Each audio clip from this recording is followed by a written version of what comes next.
Эта гора совсем не природного происхождения, появилась она недавно. Рукотворный склон Александр Петров заметил 4 дня назад, проходя по мосту через Карлутку рядом с торговым центром. Сколько кубометров снега сюда свезли, сказать трудно. Поднялся наверх на гору снега. И тут, в общем, видно, что это как-то поставили на поток здесь.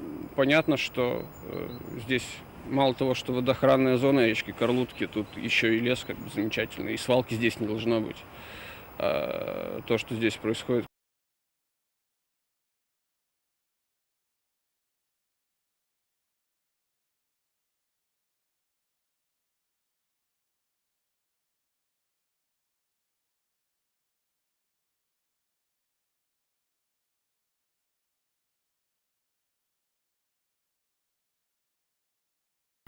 Власти весны ждать не стали. Накануне на место незаконной снеготаялки выехали специалисты управления муниципальной милиции. Кто решил превратить Карлутку в полноводную и еще более грязную реку, выяснили быстро. Это не с улицы Ижевска, значит, это вот с данного предприятия, или не предприятия, а ООО «Омега», значит, и арендатор БИС.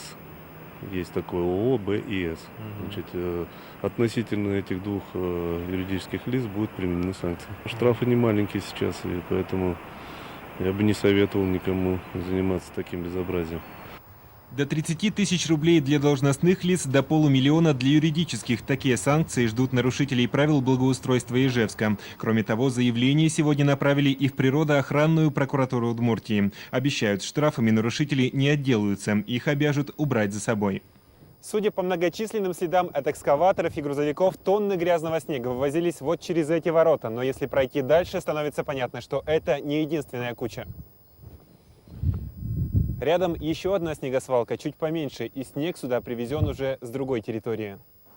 Виновные будут найдены и здесь, обещали в муниципальной милиции. Сегодня эта территория под контролем. Правда, местные жители надеются, что этим дело не ограничится, и в ближайшее время снег исчезнет с помощью техники, а не естественным путем. Денис Еговкин, Алексей Ларионов, Вести, Удмуртия.